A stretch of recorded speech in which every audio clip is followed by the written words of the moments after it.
Good morning, my dear brothers and sisters.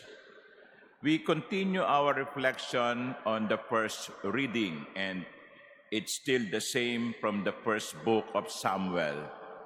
And here, since I think yesterday, the people, the elderly, were clamoring for a king. Samuel, the prophet, would not want to give in, but the Lord God said, give them what they want. And so, in the first reading of today, we hear the choice of the first king of Israel in the person of Saul. And the reading describes Saul this way. Saul was a handsome young man. There was no other child of Israel more handsome than Saul. He stood head and shoulders above the people. Muy guapo. Wala nang ibang mas gugwapo pa sa buong Israel. And yet, in spite of his looks, he was given a menial task. Look for our missing donkeys. Yun nasabi sa kanya ng tatay niya. Hanapin mo nga yung mga nawawala nating asno. Imagine, you are the handsomest person in the whole Israel, and you were asked, look for our missing asses. Look for our missing donkeys. A menial job. Siguro inisip ni Saul, hindi man lang ako kinuhang commercial model, no? Ano ba naman itong pinagagawa sa akin ng tatay ko? But he followed. He followed. And while they were looking, together with the companions, while they were looking for the donkeys, missing donkeys, Saul met Samuel.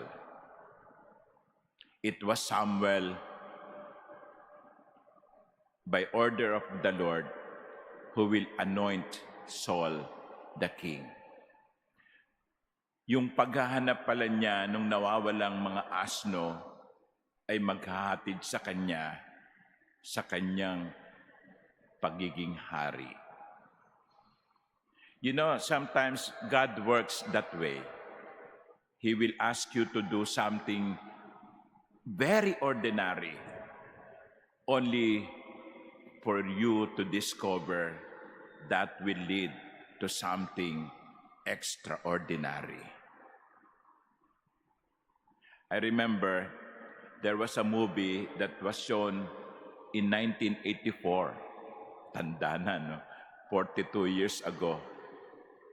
The title of the movie was Karate Kid.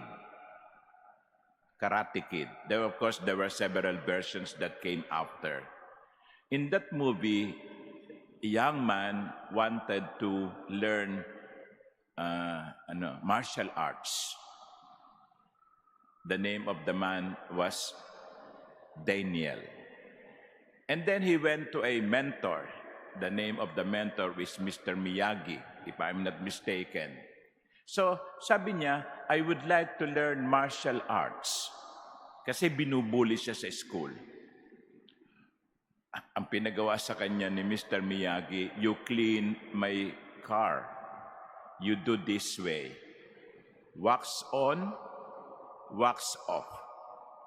Wax on, wax off. So nagtaka si Daniel. I came here to learn martial arts, not to wash your car. But Mr. Miyagi said, no, you do what I say. So every day he cleaned the car. Wax on, wax off. Wax on, wax off. He did not realize that he was already beginning the training. With that wax on and wax off, he was already being trained. Ordinary gesture. leading to an extraordinary event. Kaya mga minamahal kong kapatid, pag sinabi sa inyo ng Panginoon, wax on, wax off, do it.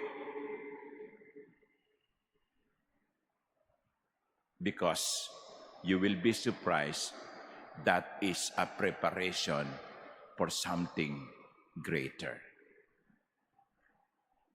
Amen.